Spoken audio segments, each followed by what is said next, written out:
And welcome back to the Black Psychologist Podcast. Appreciate everybody listening and appreciate everybody tuning in. I am one half of your humble and gracious host and clinician here for your listening and viewing pleasures, Dr. Kyle Osborne. He is I and I am him. And you guys know by now, because it's episode 28, that I'm never here by myself. All right. Always out here promoting knowledge with my partner in crime. Last name ever, first name greatest, like a sprained ankle boy. He's nothing to play with. Ladies and gentlemen, I give you Dr. Jason Coleman. How are you, good brother? What's going on, bro? How you feeling, man? How's your week going? It's going pretty good, man. It's going pretty good. You know, we're halfway through the week, so it's moving right along. How are you over there? Man, busy as usual, but we never gonna complain about work, man. So as usual, we want to thank everybody for taking time to listen, subscribe. Please comment, share. If you have any ideas, please send the questions to the email. And yeah, we just continue to appreciate the support, man. Absolutely. Getting a lot of good feedback out there. So we definitely appreciate everybody being there and appreciating their support. We're also going to continue, even though we're towards the end of the month, it is still September. So we're still recognizing Suicide Prevention Month. We're going to continue to observe it and pay even more attention to the prevention of suicide. This coming weekend, down at the Art Museum, we are going to be participating in the Out of the Darkness Suicide Prevention Walk at the Philadelphia Art Museum, October 3rd. Begins at 9 o'clock. Registration starts at 7. I'll probably be there, 8 o'clock, 8ish around that, kind of getting ready. But yeah, come and join us. We'll be out there, team Knockout Suicide. All right. So absolutely still continuing to bring awareness to suicide. So I'll be there. Dr. J will be there. The family and friends will be there, and this is how we're gonna do it. So come on out as we continue to bring awareness to this serious issue. Definitely looking forward to it. We're going to keep, bringing awareness, trying to reduce the stigma. With, if you see Dr. Kyle out there, you can autograph. He's a TikTok star now. So, All day. All day. We got you. We're going Dr. J and I gonna make you famous. This is what we do. All right. So it's football season, Jay, and we're in week 3 just concluded, and so an interesting story came across related to suicide prevention in that defensive tackle Solomon Thomas, who plays for the Las Vegas Raiders. He recently partnered with the city of Las Vegas to talk to teenagers about mental health as part of the city's commitment to supporting mental wellness. So, in addition to talking to the kids about his own struggles with mental health issues, he also shared a story, very personal to him, in that his sister passed away due to suicide in 2018, and due to this experience, he actually started a foundation called the Defensive Line. And so, after losing his sister, that he created this foundation for the reason that it supports schools. It talks about the same thing that you just mentioned as far as reducing stigma about suicide and about mental health issues. And he's focused a lot of advocacy. He's partnered with, I believe it's Lady Gaga's mental health organization, about some different endeavors and just trying to get education and information out about suicide and mental health. So, Jay, what was your take and your thoughts about reading this article? First, we got to give him credit because, again, it sounds like a great cause, mission statement in terms of what they're trying to accomplish. And listen, whether he's putting his own money towards it or whether he's just using his platform as a professional football player to kind of shine a light on this issue, I think credit, right? Because personal experience he was talking about. And he kind of talked about some of those things in the article. But when I was reading it, what came kind of, what kept kind of spinning around in my mind as I was reading this was, remember the Lil Wayne article we did a while back, right? When he was talking about his suicide attempt. And the common themes I'm kind of seeing again, is social support in adolescence, right? Experiencing suicidal ideation, in Lil Wayne's case, or in this case, losing a sibling, and then experiencing, some mental health challenges related to that, right? Again, and then if we look at the suicide rate for like adolescent and teenage boys right now, it's been going up in the last couple of years. Concerning issue, especially when we talk about like boys of color, right? But to get to my point, I mean, social support. This is something that we throw around like it's a game almost, and like a joke, right? I'll get some social support, this, that, but it's the common theme in everybody's story, right? I had no one to talk to, right? So using therapy as a support, that's one of the reasons why we have to break down and lose the stigma, right? Because we have to understand that it's not a reflection, like a negative, it doesn't reflect negatively on parents, for a child to be in therapy, and for your child to need to use therapy as an additional support, right? Because we have to expand this, right? If in the article, he was talking about he had no one to talk to. So we got to look at his social circle, right? Which is not unlike a lot of kids. And this is, again, we talk about kids who have parents in the military. They're going to have some of them might have some of the same challenges if they're moving around frequently, right? The same with some of our resource children, moving around frequently, changing schools frequently. These are situations that's going to bring a lot of change for kids, and a lot of times they need support, right? I think the common thing that we're starting to see, no one to talk to. So, what did you think? Something that struck a chord for me is right along the lines of what you mentioned with the social support.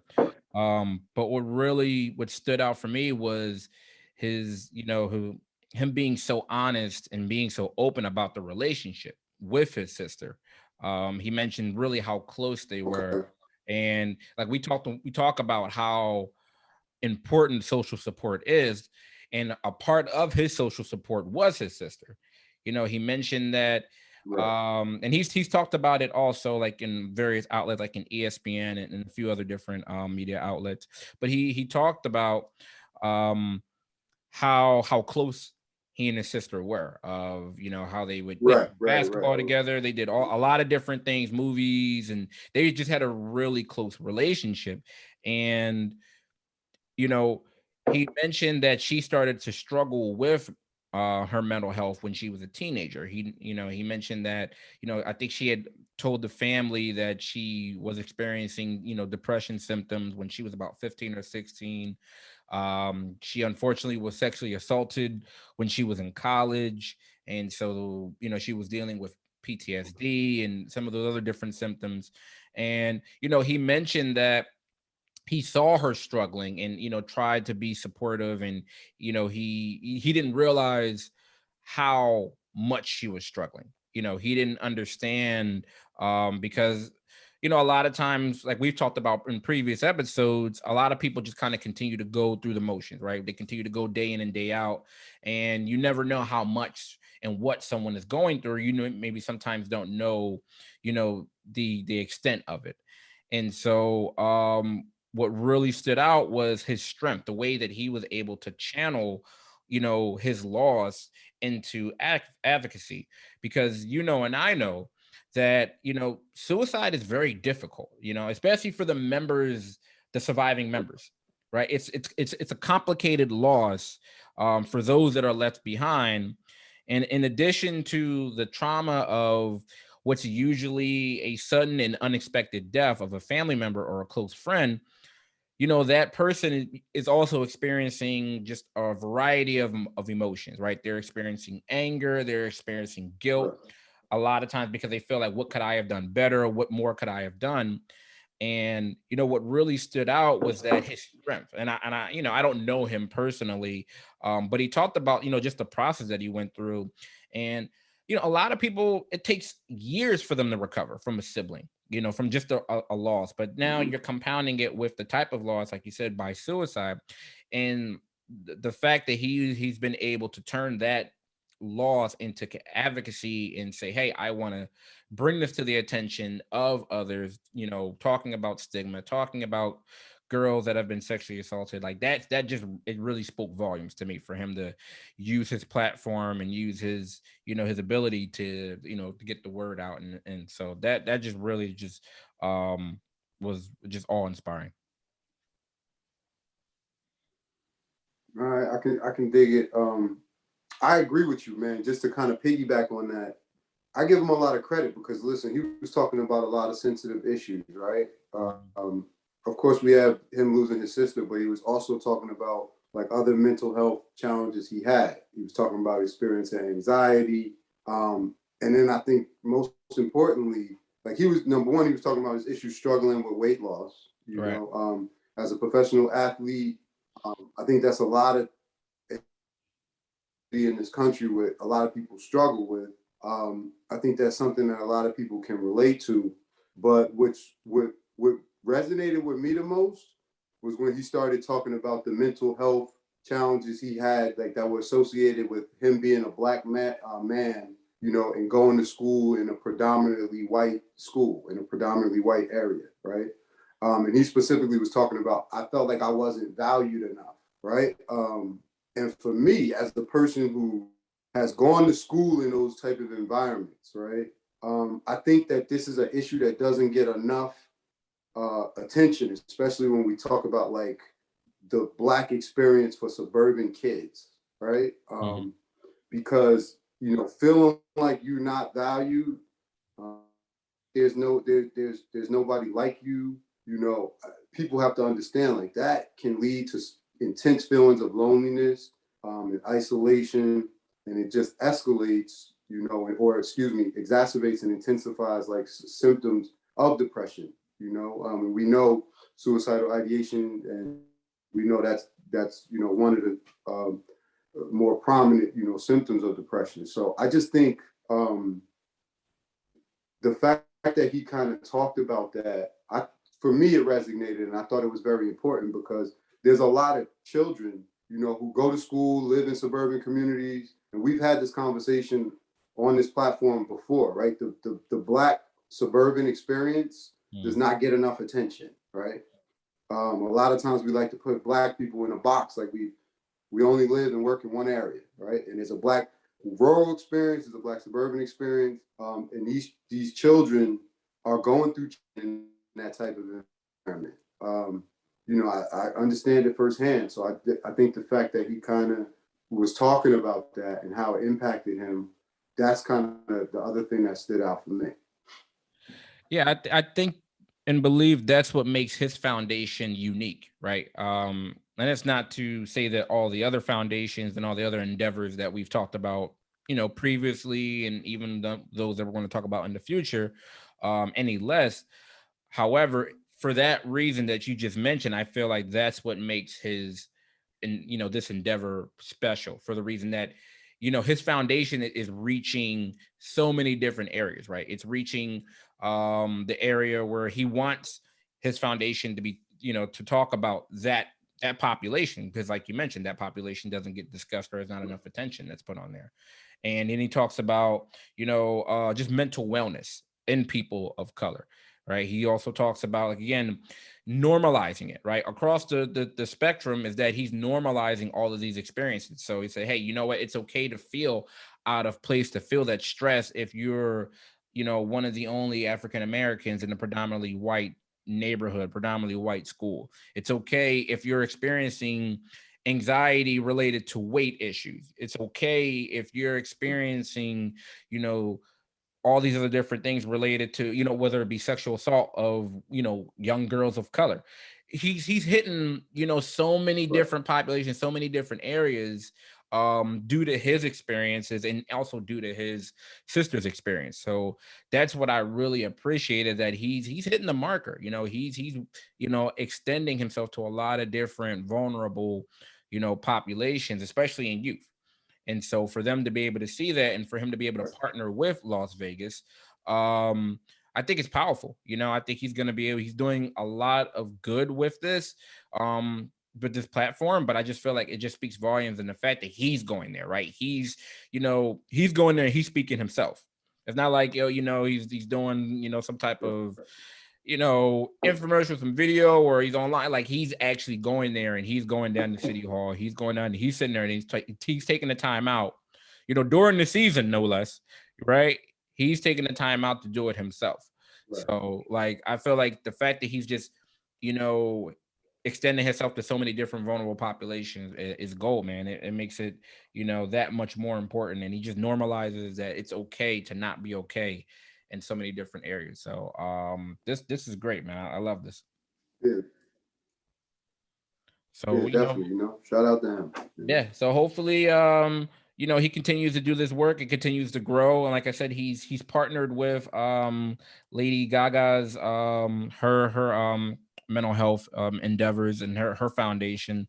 And so hopefully I think he's also a board member of the Hope Means Nevada community, which helps to eliminate teen suicide and other mental illness. So he's getting himself involved, man. Like he's really in it. So like you said, shout out to him, and hopefully his foundation continues to grow and continues to, again, not only this month, but just as we go through, in the coming days and months, that we continue to provide awareness to these mental health issues and suicide awareness. All right. 100, definitely. So, staying with current events,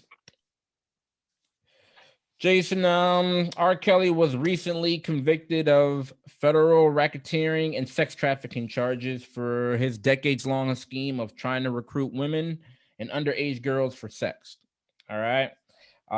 So this came down about 2 days ago, and this has been an ongoing thing. I mean, I feel like, this whole saga with Kelly has been going on for the past, it's got to be like 20 years or so, and it feels like, now, with this conviction, I'm just gonna come out and say it. For me, I believe getting this conviction, along with because I know he's still due to host another number of charges, but his conviction for me it's a win. It's a win for every Black woman and girl who has had to hide her pain or have her trauma minimized, or even worse, who's been blamed for putting herself in the wrong situation, right? Because for me, I believe there's a difference between thinking that, okay, someone's guilty or not guilty, right? So it's one thing to say, well, I don't believe that this individual did it. What I saw a big difference was a lot of victim blaming, right? I saw a lot of individuals or a lot of his supporters blaming the victims, and keep in mind these are teenage victims, and then blaming their parents for supposedly giving R. Kelly access to their daughters and sons. And like, when you do this, when you're blaming the victims, it's like this type of reaction sends a message to vulnerable people. And in our situation, the vulnerable folks were young Black girls, right?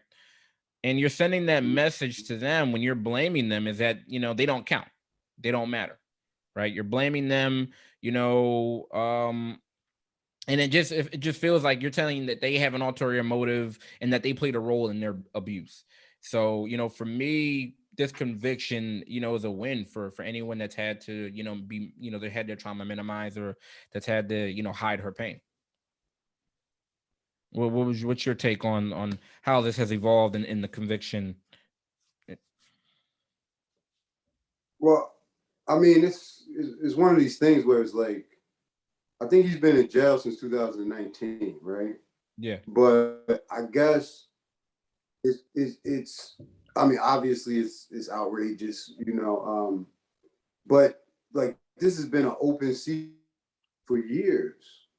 You know what I mean? Like they've been writing about it in the paper for years about R. Kelly hanging out at high schools and McDonald's in Chicago, right? The tape came out in the 1990s. You know, it was circulating like any bootleg tape. I'm not saying that to make light of it. I'm saying that the public kind of came and then it just dissipated, right?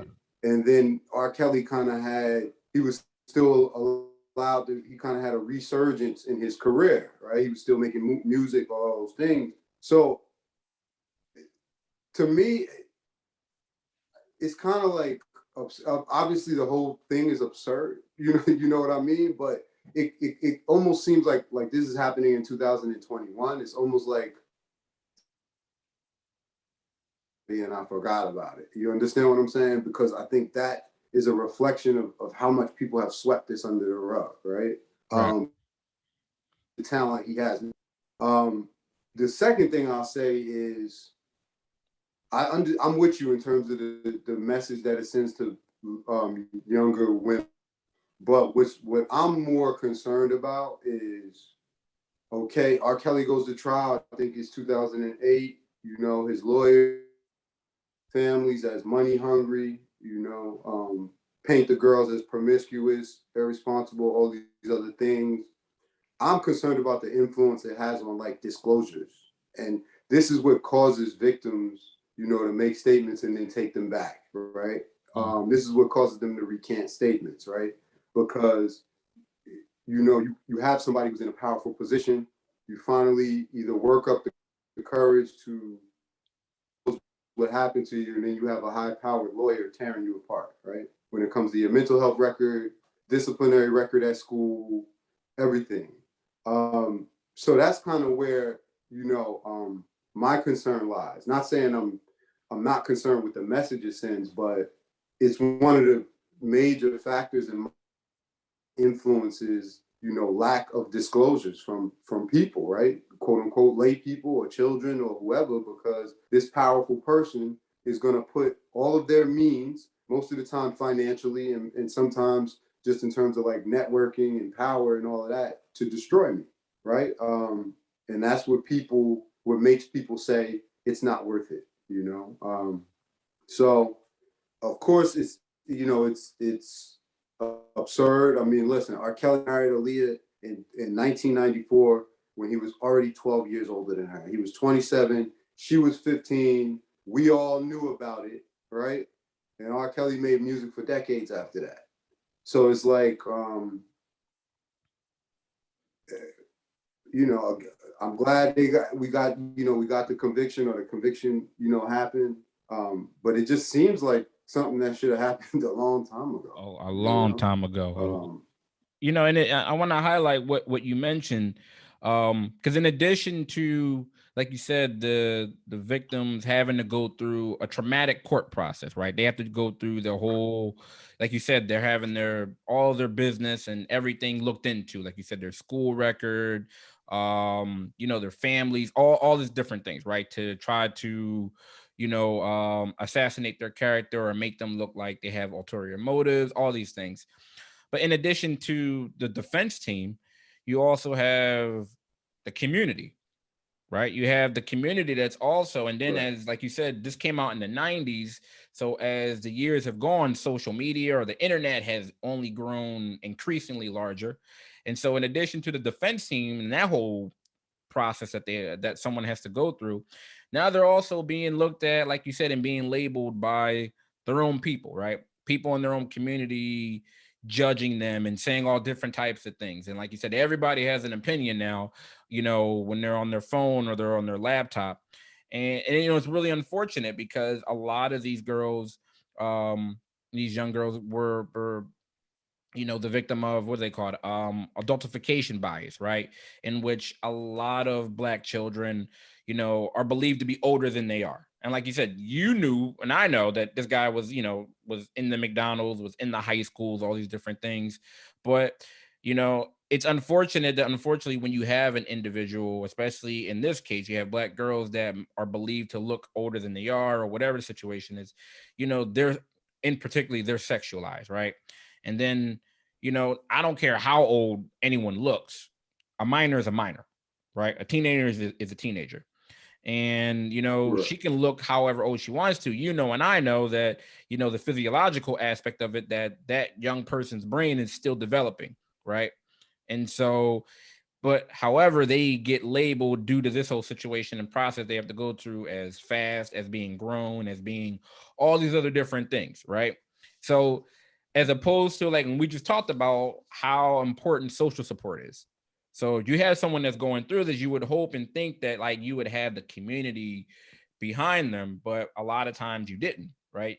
So, in addition to his camp, you have our own community going through, and it's really disheartening. That could be another reason why, like you said, you can have a victim who says, you know what, I'm not even going to try to fight this. I'm not even going to go through with this because it's not worth it. I'm being torn apart on the streets. I'm being called names. I'm being, you know, harassed, abused by people that look just like me. And they're calling me names and all different things. So, and even, with that, when they labeled, unfortunately, these girls and they were like, oh, they're money hungry and all these other different things, I always said like, well, let's run with that theory, right? Say that is indeed the case, right? So if you have someone that's sitting here that's taking advantage of young people that are money hungry, quote unquote, right, or trying to look for an opportunity to blow up to be a star, and it turns out like this, it's a situation where if that was indeed the case, why are you upset at the victim or at the person that's being taken advantage of, right? You should be upset. I would think you would direct your attention or the issues with the person that's capitalizing on, right? On the predator, on the person that's allowing that's going along with it. So as opposed to like dehumanizing them, you would provide empathy. But it's just, that whole theory that way, like you said, was always just, baffling to me. I I think, and again, this is another conversation. So I'm not trying to like we talked about the conviction, so this is kind of like another conversation because it's related, but I don't want to act like it's part of the last one, right? So I think what people kind of suffer from is the same thing we kind of talked about with Bill Cosby, right? I think a lot of people experience cognitive dissonance because they're connected to the art. You know what I mean? So again, I don't know. Like I'm honestly, like I don't know the answer. Like I'm kind of conflicted as to how do you deal with these people after they've been convicted of this type of offense, right? Um, how should people feel? Should people still play his music? Should people still watch Bill Cosby shows? Does it take away from the value of the art? What's what is the effect of the behavior on that, right? And the reason why I say that is because it can get complicated, right? It can be a slippery slope, right? Because you don't necessarily know what your accountant, your banker, your mechanic, but if you are aware of certain things, can you separate what somebody has done, from something like a piece of art or a song, or I'm a little bit conflicted, right? The only reason why I say that is because I've literally been somewhere and had like an R. Kelly song come on, and then it's like instinctually I start moving to it, and then I feel guilty. You understand what I'm saying? Right. So I'm just wondering if you've had experiences like that, and how do you feel about it? Oh, totally. I've this is how I've tried to make sense of it for me, or compartmentalize, or whatever. So I understand a lot of it for Yeah. people has been like the like what do they call it, the halo bias, right? Where it kind of makes it hard for you to believe anything or about something anything negative about someone who kind of has had like a positive association, like hence Bill Cosby, hence even R. Kelly with his music. And so like when it's a well-known face in the community, right, it's like in his case, who makes great music, I can see how people would be like, well, I would never, he would never do these horrendous things, despite whatever the evidence is. And Right. like for me, I always sit here and say, because then it was a theory of the criminal system is just trying to railroad another black man, right? Another person's trying to go through that system. And I Yeah. never want to see any black individual go through the judicial system. However, if we're seeing the evidence, that's kind of like you said, the tapes have been out for years, right? And then you add the stories and all this other different I press. mean, what evidence does anybody? Yeah, it's just like, and so for me, I look at it like you have, a prominent man, whether it be Bill Cosby, or if we're talking about R. Kelly, who did great things at one point in time, who did a horrendous act and is now being punished appropriately, right? So it's like I separate them where it's a sense where I'm understanding and acknowledge, what they did. He made great music, right? He was I'm sure he did great things for the city of Chicago. I'm sure he employed a lot of people, so on and so forth. So I'm sure he did good things. However, as prominent as he did a horrendous act, right? He did a terrible act. He did an illegal act. Now he's receiving the appropriate punishment. Now, is it overdue? Yeah, it sounds like it's been long overdue. However, when you do something wrong, such as this, you are to be punished. There are consequences. So that's always kind of been my thing. Like I try not to feel too bad. Like if the song comes on, and like you said, sometimes the natural or innate reactions are that you start bobbing your head or anything, and it's understanding like, all right, like the same thing. If the Cosby Show comes on, it doesn't mean I'm going to turn it off, But I also understand that, like, what, he did great for television, right? We wouldn't have a lot of TV shows that would be on if it weren't for for Cosby. But I also understand, yeah, he did a horrendous thing, and now he's being punished. So that's what's been kind of helpful for me, and just kind of compartmentalizing it. Now, as far as like going forward, like, yeah, I personally don't go out and look for R. Kelly's music. Like I'm not going out, I'm not going to stream or anything else, right? So I'm not doing it. But if I'm somewhere and the song comes on or the radio comes on, because there are still some stations that plays music, if it's on, it's on, right? I'm not gonna call it. I'm not gonna call the radio. I'm not calling the radio station to be like, how could you? It's like, it is what it is. However, I'm also recognizing like, yo, he did a horrendous thing, and he's being punished for it. So I can respect you, man. I just wanted to know, what it's what your something, thoughts man. was, because it's like, again, it's a conversation that comes up, but it's a good convo though. Yeah, totally. So, we'll see. As again, like you said, even though he was convicted for these charges, he still has, I believe, some other charges, I think in Chicago, that he has to go up against or has to sit for trial. So we'll continue to monitor this closely. So we'll see, All right. So speaking of jail, all right. So recently in New York, the governor signed legislation that will end long-term solitary confinement in prisons and jails after a years-long battle for reform, for reform in that state. All right. So the Halt Solitary Confinement Act most notably puts a 15-day consecutive limit on how long someone can be kept in solitary confinement. All right, or nearly all day isolation. So what this legislation does, it also reduces the number of infractions that can lead to a person being placed in solitary confinement.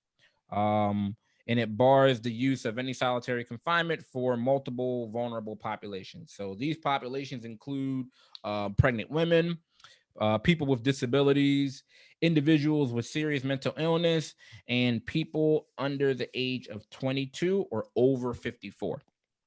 All right. So advocates of this law, just to kind of give some additional information, have also been critical of the solitary confinement legislation prior to this new legislation coming into play for the reason of its racial inequalities. So an article, New York Times posted or reported that Black and Latino people make up nearly 70% of New York's prison population, but represent more than 80% of those in solitary confinement. Also, the American Psychological Association reported that people with impaired mental health are still disproportionately represented in solitary confinement. All right. So, Jay, what is your take on this new legislation? I mean, listen, I don't think it goes far enough, to be honest with you. right? And this is why I say, anytime you see anything that talks about the prison system, right? They're talking about rehabilitation, right? Mm-hmm. And then anytime we peel back the layers, they're doing everything but rehabilitation, right? It's about, confinement and securing the prisoners, right? So what I'm saying is that they need to be honest, because they're speaking one thing, they're saying one thing out of their mouth, and then they're doing another. So this is a step, but even if you look at the statement, we found a plan that would provide a safe and humane environment, right? Now, that would imply that before it wasn't safe and it wasn't humane, right? So now that's the Governor Cuomo statement. If that's not his, one is his and one is from, like, I think the CO. But if we look at the conditions, right? No natural light, no windows, some 23 hours in, eat, sleep, use the bathroom in there, solid door. So what do you expect, right? Again, I think we find ourselves in a difficult situation because they're saying one thing, in terms of rehabilitation, but the jail is being built to secure people, not to necessarily rehabilitate them. Because to think about it, the improvements they talked about, you get attorney representation at infraction hearings, right? Inmates been talking about that for decades, about getting rolled for infractions that they never committed, right? And having no recourse. So having representation just seems like it's fair. Socialization, that's just treating somebody like other than an animal, like a human being, right? A minimum of 10 hours out per day, right? Again, like, we're talking about like basic things, right? So again, I don't get it. I mean, admittedly, my eyes weren't necessarily on this issue, but they are now. But it's crazy, It's definitely crazy, some of the conditions that they have some of these prisoners in. And the last thing I'm going to say is, in terms of doing a little bit more research, there are people who've been in solitary confinement for years, up to decades. Yeah. So imagine that, decades. I don't know. What did you think? I find it hard for them to even use the word humane with solitary confinement. Like, I feel like that's an oxymoron, right? Because there's nothing, just like as you described it, there's nothing humane about being put in solitary confinement, right? Being in a small 6x9 space, like you said, no windows, all those other different things for various times, right? Now they're saying no one can be in as long as more than 15 days. Okay, more than 15 days. 15 days. That like you said, we've already reported, or we've already seen that people have been in there for years. But even 15 days, like even a day, right? So I'm gonna run down what the psychological effects of solitary confinement are. All right, you ready? All right. Anxiety and stress, depression, hopelessness, anger, irritability, hostility, panic attacks worsen, pre-existing mental health issues, hypersensitivity to sounds and smells, problems with attention and concentration and memory, hallucinations that affect all senses, paranoia, poor impulse control, social withdrawal, outbursts of violence, psychosis, fear of death, and self-harm and suicide. So I don't know about any of those effects that someone's going to experience is humane, right? Because I think that's the issue, because isolation is what it is. It's a treatment, like it's punitive, right? Anytime you're putting someone in isolation for an extended period of time, it's meant to be punitive. It's meant to be destructive, right? Like you said, it defeats any purpose of rehabilitation. That's not rehabilitation when you're going to put someone in isolation for just an unprecedented amount of time. It's torture, right? I mean, this is like harkens back to like medieval times when you're talking about putting someone just away and we'll worry about them later. Like there's no other justification for this type of treatment outside of psychological warfare. Because when you place someone in isolation or you put them in a small space, right? You're trying to break them psychologically, right?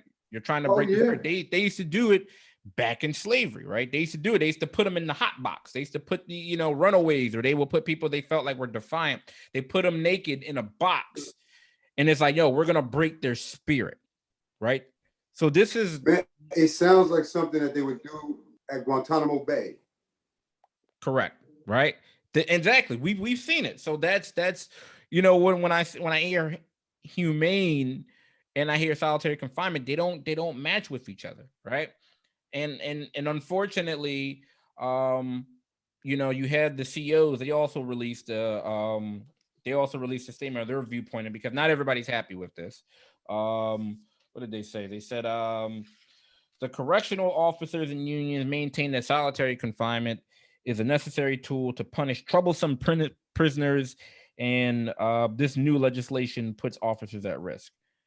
So they said there's nothing humane about subjecting our brave men and women to brutal assaults that send them to the hospital every week, right? So, well, here's the thing, of right? course, we can expect the usual scare tactic to be used, right? But and again, I'm not saying it's the same exact job, but the same way the day you walked into a behavioral health unit, right? You knew the statistics on being assaulted on the unit, right? Mm-hmm. And you and me took the job, correct? Correct. And we didn't take the job and the day after complain about the risks that come with the job, right? So that's absurd to me. Second, to the people that say it's not punishment, right? And we need to punish more, right? I think it's a fundamental understanding or misunderstanding that these people will be getting out one day. They'll be getting out one day. They'll be coming back to this world to join us, right? To society to join us. Let me say that because they're still in the world. How do you expect? Now, we already talked about the conditions that we have them under, right?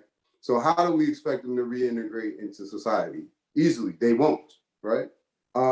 So to people that think we should overpunish, that is the whole goal of rehabilitation, right? Is so that reentry is possible. So you can't have reentry into society without rehabilitation. And I think people, of course, they want to look at the offense that the person committed and say, all right, throw them in a hole and it's not our responsibility.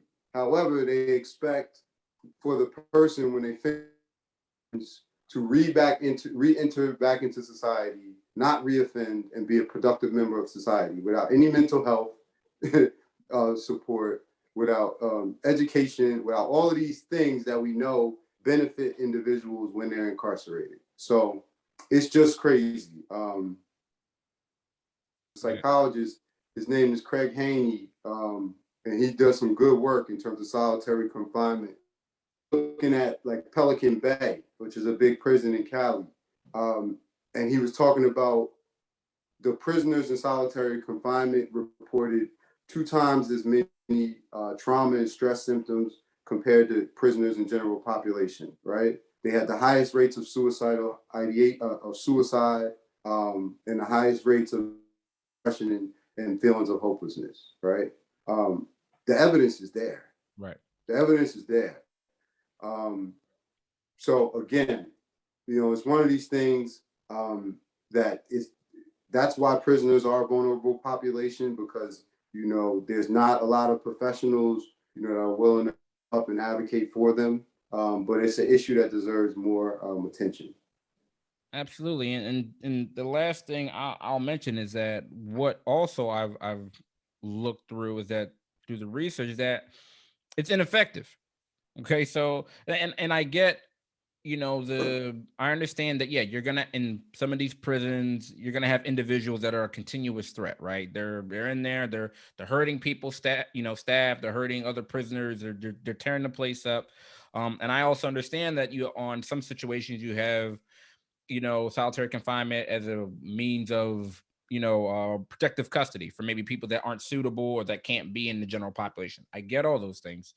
But when you have a situation where you're trying to use it as punishment or something to try to correct some behavior, it's not effective, because just as some of the things that you just mentioned, it often, the people that are put in solitary confinement, like you said, come out more aggressive because you're not rehabilitating them, right? They come out, with more mental health issues, more unstable. So whatever behavior or whatever the outcome that you're trying to accomplish, it often, especially through what the research is that there are more behavioral changes, right? The person becomes more violent, becomes more unpredictable, through the Right. just being placed and just thrown away. And then also, it's not even cost effective. Solitary confinement, those units, it costs more than other types of prison, other different areas in the prison, like for housing and like construction and just operation. So it costs even more for you to even utilize these services. So it just Right. seems to me like it's like old, antiquated. Like you said, it's more a situation where unfortunately society has gotten in a habit of dehumanizing people that are in prison or in jail anyway. Like you said, they did the deed, they did the crime, throw them away, forget about them. They're less than human. And that's not the case. But unfortunately, this is how this legislation has been able to go forward and continue through, because we're looking at them as less than human. So, I mean, this is a step in the right direction. Like you said, a lot more needs to be done. There are a lot more initiatives that I feel like, if, like, again, because they are such a marginalized population, that more advocacy, more individuals, because like you said, the research is there, needs to be brought to the forefront so we can have some different interventions outside of um, you know, this episode. But it's a step in the right direction, but a lot more work needs to be done. So, we'll Yeah, definitely. Because one thing that people have to remember is that, we use the word prisoners and we give them numbers and all these things, but these are human beings, fathers, friends, brothers that are coming home to family, right? And once they have served their time, they've served their time, right? They deserve another chance. So we can't treat them, like they're a pair of shoes just because they committed a crime, like they have no rights. We can't do that. So got to get better. absolutely. All right, Jay. I'm finishing up on a good, positive, informative note. All right. You ever have some nights where you have some difficulty getting sleep or falling asleep? Yeah, man. Yeah, man. That was me last night, man. Me too, bro. And you know what? It's as much as we would like to get to sleep, it's not for a lack of trying, right? But unfortunately, we live very, stressful and challenging, busy lives, whether it's stress from work, whether it's stress from family, stress from other finances, all these other different things, right? It's like when we finally do get a chance to, lay down, it's hard for that, for us to shut our brains off, right? Our minds are just wearing too fast for us to be able to drift off. So, a lot of us, even though we want to get to bed earlier and we want to, it's just that our bodies and our minds just fight back and, against any of our good intentions. However, you have come across something that will, may just do the job of getting us some better sleep. All right. First, ladies and gentlemen, Dr. J brought to our attention the box breathing that the Marines use. So, our anxiety is reduced, right? Our breathing is more regulated, it's healthier. Now, Dr. J is going to be sharing with us a new and effective method of helping us get some better sleep. Lead us off, Jay. What you got for So, so again, today we're just gonna go over the 4-4-7-8 method. Again, it's just another diaphragmatic breathing technique, similar to square breathing or box breathing. Definitely can be used, to calm yourself, center yourself. If you're experiencing anxiety. I read this article. I had never really seen it used to put people to sleep, but I do understand how it can be used that way. Very simply, how the technique is done. You just breathe in your nose for 4 seconds. You hold for 7 seconds, and you breathe out for 8 seconds. While gotta make the sound, right? And then you repeat it 4 times, right? And if you do that what you're doing is you're engaging your relaxation response. Allows you to have a feeling of relief. In terms of in terms of the physiology, you engaging your relaxation response is the opposite of the stress response. Lower blood pressure, lowers your heart rate, digestion rate goes down, right? And it gives you an overall feeling of calm and relief. So, it's important that we kind of know that we do have control, over our body in terms of engaging the relaxation response to help us to relax down, right? Especially when we need to sleep. And why is that important? Because we know that when we have deficits in sleep, it can cause issues, problems with our overall health, psychological, mental health. We know that not having sleep is more prominent symptoms of depression. When we're anxious, our sleep can be impacted. So, it's definitely important. Yeah, I'm totally on board with this, man. Not just that, of course it's going to help us get to sleep, which I'm all the way for. But like you were saying, that we can do it at any different time. So, I like the fact that there's such a variation in different forms of diaphragmatic breathing. Like you said, whether it be the box breathing or the 4-7-8 method you just explained. But particularly as far as it helping with sleep, man, like I never knew how important sleep was until probably like our third year in our doctoral program, man. And I had the opportunity. I went to I did a practicum out there at the Lebanon VA, and I learned about like CBTI or CBT for insomnia, and just doing the research. My supervisors had me do and reading about like insomnia, reading about like benefits of sleep and sleep deprivation, man. Like, listen, like it really like hit home. And like you said, like not having sleep, you're totally off, right? Like you are totally off. You go 2 or 3 days without like sufficient like quality sleep, like you're not able to function. You're just kind of like a zombie, kind of going through the motions. And it's strange because even it's in this article, and just kind of do previous research, like it's similar, sleep deprivation to an extent has the same effect as being drunk, right? It can also, like you mentioned, has the psychological effect of experiencing paranoia, hallucinations, right? All these other different things if you're not getting sufficient sleep. And it can be really difficult to kind of turn that faucet off when you're trying to get some sleep, like after a stressful day.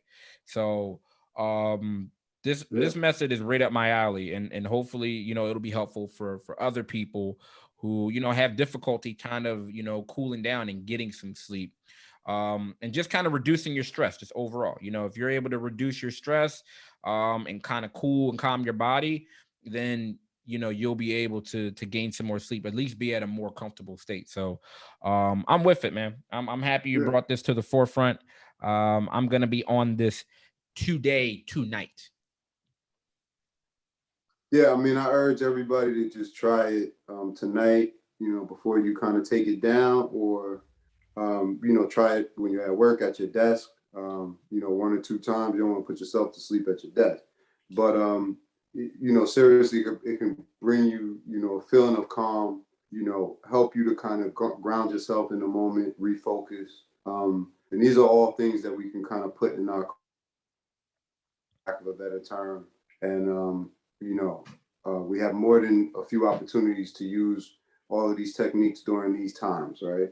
There's a lot of worry. I think that's a good, note to end on tonight. And, I would just urge everybody to just try it out. 4-7-8 method. Absolutely. It takes practice. So the more you practice, the better at it you'll become, the more easier it'll become, more effective it'll be. And it's free, right? You can't beat that. Anything that's going to be helpful for you at the price of free. However, for the new low price of $29.99, if you call now and email us, Dr. J will actually call you and go over and lead you through the 4-7-8 method. All right. So if that's something that you're interested in, we got that going now. So call now. Okay. Call now, email us, and Dr. How much did you say that was? You said $129.99? $129.99. But if you call right now, within the next 30 seconds, right? We'll reduce that to $29. Right. I gotta at least be able to get a pair of sneakers out of it. Yeah. Well, listen, I know the phone lines are getting ready to blow up, bro. So I mean, that's not gonna be a problem. You see what I mean? Like, you know, we're moving up in subscribers, man. All these folks call in, you gonna be doing all right. Listen, no, you gotta worry about that though. Yeah, you crazy, man. All right, so we appreciate everybody tuning in. Hopefully what we talked about was helpful. Again, Suicide Prevention Month for the whole month of September. Again, appreciate everybody watching, viewing, subscribing, commenting. We appreciate and love the feedback. The Black Psychologist at gmail.com. Send us, your thoughts, questions. We love the feedback.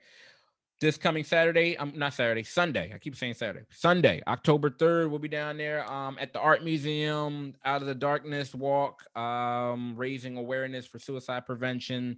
We'll be there. We appreciate everybody coming through. Just come down, show love, and most of all, walk, right? Not even, coming to see us. Just, it's a really good opportunity for people to bring awareness, to have those conversations about someone either they know, someone maybe they've read about, whatever your connection or 6 degrees of separation to someone that's unfortunately been the victim of suicide. So we'll be out there October 3rd. Come check us out. Other than that, Dr. J, always a pleasure, my friend. I'll see you next time, brother, or I'll see you on Sunday. You know what I'm saying? You know what I mean? That's right. Sunday, bro. All right, bro. Have a good one.